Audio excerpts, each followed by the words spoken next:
Mendadak umumkan penundaan kelanjutan Liga 1 mulai tanggal 1 April hingga selesainya Piala Asia U23 di Qatar. Keputusan ini membuat panitia pertandingan Persebaya Surabaya merugi hingga ratusan juta rupiah.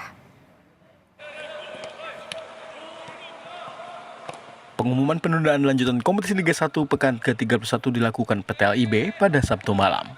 Keputusan mendadak ini dilakukan PT LIB dengan alasan untuk kepentingan Timnas U23 yang akan berlaga di Piala Asia U23 di Qatar. Penundaan ini membuat klub Liga 1 merugi, salah satunya Persebaya Surabaya yang dijadwalkan akan menjamu Dewa United di Stadion Gelora Bung Tomo. Menurut Ketua Panitia Pertandingan Persebaya Surabaya, Ramsur Rahman, penundaan Liga 1 secara mendadak ini membuat tim Bajul Ijo mengalami kerugian hingga ratusan juta rupiah. Karena semua persiapan pertandingan telah dilakukan, mulai dari vendor iklan, keamanan, hingga tiket sudah terjual.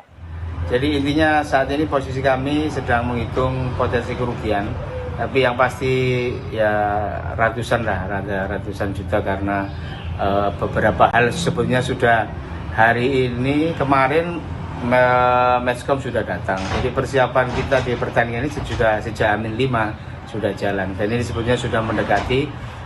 Hari ini mestinya ada agenda minggu ini, ada agenda preskon sama MCM terus sama official training kedua tim. Nah, sebenarnya ini yang sekarang kami sedang hitung. Panpel Persebaya Surabaya akan membuat laporan ke manajemen tim terkait kerugian yang harus ditanggung akibat penundaan liga. Rencananya manajemen Persebaya Surabaya akan mengajukan permintaan ganti rugi ke PT LIB. Mahendra Triginanjar, Kompas TV, Surabaya, Jawa Timur.